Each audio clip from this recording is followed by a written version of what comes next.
আপনার গোলটাকে নির্ধারণ করুন, আপনার সময়টাকে আল্লাহর জন্য আপনি ব্যয় করুন। আল্লাহর জন্য আপনি যদি সময় ব্যয় করেন, মনে রাখবেন আল্লাহ সুবহানাহু ওয়া তাআলা আপনার সময়ের মধ্যে বারাকা প্রদান করবেন।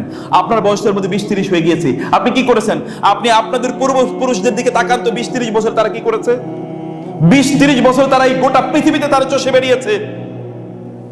আপনার পূর্বপুরুষদের দিকে তাকিয়ে দেখেন না, তারা 20-30 বছর তারা কি করেছে? আব্দুল্লাহ ইবনে ওমর, আব্দুল্লাহ ইবনে আমর ইবনে আস অথবা আব্দুল্লাহ ইবনে আব্বাস, তাদের দিকে তাকান, তারা এই বয়সে তারা কি করেছে, তাদের অবস্থাটা কি, তারা দিনকে কিভাবে গোটা পৃথিবীর, অথবা আপনাদের যদি সবচেয়ে বড় আপনাদের পূর্বপুরুষদের দিকে তাকান, সেটা যদি আপনি আহমদ ইবনে হাম্বল, ইমাম মালিক রাহিমাহুল্লাহ, অথবা আপনি ইমাম বুখারী, মুসলিম, তাদের দিকে তাকিয়ে দেখেন না তারা এই বয়সে কি করেছে।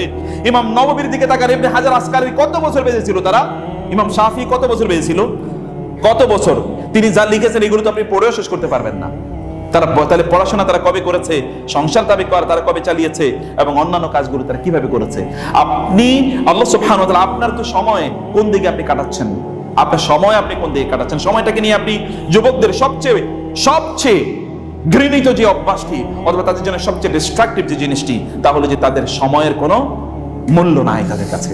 গল্পে, আড্ডায়, অথবা সোশ্যাল মিডিয়াতে ইত্যকার জিনিসে তার ঘন্টার পর ঘন্টা তার চলে যায়, সে কখনো বুঝে না। যুবকরা যদি আপনাদের সময়গুলোকে যদি আপনারা বাঁচাতে চান, তাহলে যতক্ষণ সময় আপনারা সোশ্যাল মিডিয়াতে কাটাবেন, ততক্ষণ সময় আপনারা ঠিক ততটুকু সময় আল্লাহর জন্য কাটিয়ে দেখুন। আপনি 1 ঘন্টা তো মোবাইল নিয়ে ব্যস্ত ছিলেন, 1 ঘন্টা কোরআন তেলাওয়াত করুন, 1 ঘন্টা সালাত আদায় করুন, 1 ঘন্টা দ্বীনি জ্ঞান অর্জন করুন। এই কাজগুলো আপনারা করুন।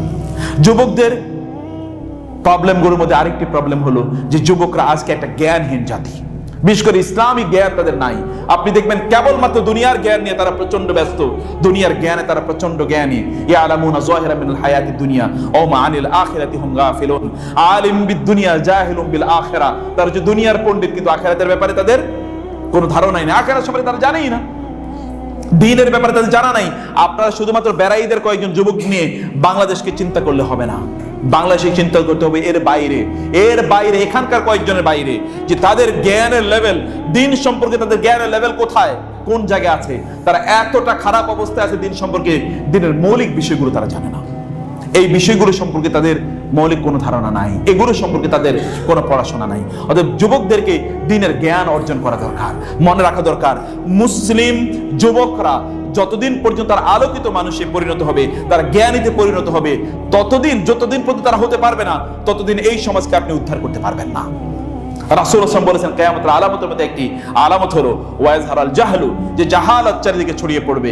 এবং রাসূল বললেন, এমন একটি সময় আসবে যে লোকেরা তারা রুউসান জুহালা, জাহেলদেরকে তারা নেতা হিসেবে গ্রহণ করবে।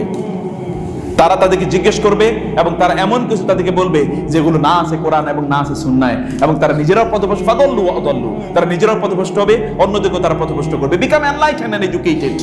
আপনি জ্ঞানী হতে হবে, কারণ জ্ঞান আপনার সম্পদ, মনে রাখা দরকার। আল হিকমাতু দাল্লাতুল মুসলিম হাইসু ওয়াজাদাহা ফাহুয়া আহকু বিহা। রাসূল বলেছেন, জ্ঞান হচ্ছে মুসলমানের হারানো সম্পদ। আপনার হারানো সম্পদ, এটা আপনি যেখানে পাবেন এটাই আপনার, এটাকে আপনার নিতে হবে, ধরে নিতে হবে, এটাকে আপনার অর্জন করতে হবে। দ্বীনি জ্ঞান অর্জন করার জন্য আপনাকে সময় ব্যয় করা, প্রচেষ্টা ব্যয় করা, এটা আপনার কাজ।